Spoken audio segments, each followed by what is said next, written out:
To close today, I wanted to really take us back to our roots. You know, one of the reasons why this is important is not just because the heritage sector don't show our history. It's because LGBT people don't really transfer history between generations. We live in a unique time. We live in the first period of time where there are great-grandparents, grandparents, parents, adults, young adults, teenagers who are living their lives and have lived most of their adult lives as lesbian, gay, bisexual and trans people. They're all of those generations. They may not have children, but they're all of those generations. How do we transmit between those different generations when we don't necessarily have children to pass memories on in that way? We have to create new mechanisms. So to close today, I'm asking Michael Brown to say a few words. Michael Brown is perhaps one of the great-grandparents, if he doesn't mind me saying so, of the LGBT community. He's one of those people who in the 1950s started his letter-writing campaign. Michael Brown.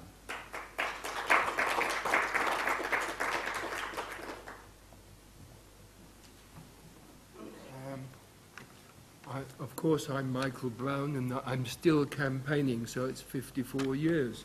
And I wrote this little minor speech about the importance of memories on the Proud Heritage Museum. But I'm going to cast that to the winds, because all this is what you expect me to say. And I'd really like to talk about sadness and hope and inspiration, and how important it is for these things, for our memories to evoke in people who look at the contributions. I'm Jewish, and that I know, it's through my upbringing, culture and art and everything to do with Judaism and our tribe perhaps, has been very, very important over a long period to my identity and Jewish identity. And gay identity, sadness is what I promised to talk about, and I have a particular interest in the Dark Ages, the gay Dark Ages. A war has been made against LGBT people, particularly gay men, but lesbians, and a war with many, many casualties. There are many of these casualties still around in London and all over Britain. All those men whose careers were ruined. I'm not just talking about the suicides, and I don't want it forgotten.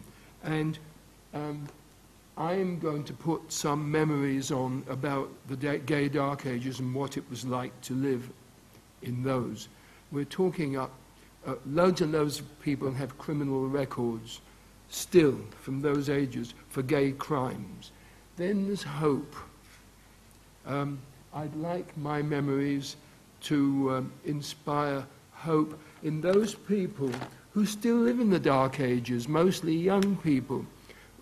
I know that I meet them, they're in the closet, they're terrified, they go into marriages hoping it will change them and cure them, make them acceptable. Well, that's the hope that I want to give them, that their lives could be better.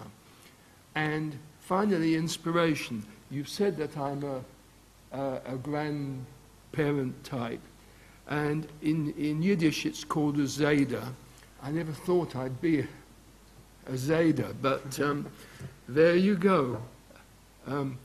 Inspiration for other people. What I've done, I mean, I don't feel I'm boasting, I've done, has changed my life. It's fulfilled me. I'm talking about my gay campaigning work. And I would like other people to take up the, I think it's called, what do the Olympic Games? The flame, that's right. the flame that's being carried around the world. Unfortunately, it's not really appropriate, but still, the Olympic flame. And I'd like... want demonstrations on the streets Yes, to prevent us. I'd like other people to take up the flame and to go ahead and to produce a better museum, a real museum with objects, and all sorts of cultural assets. And thanks.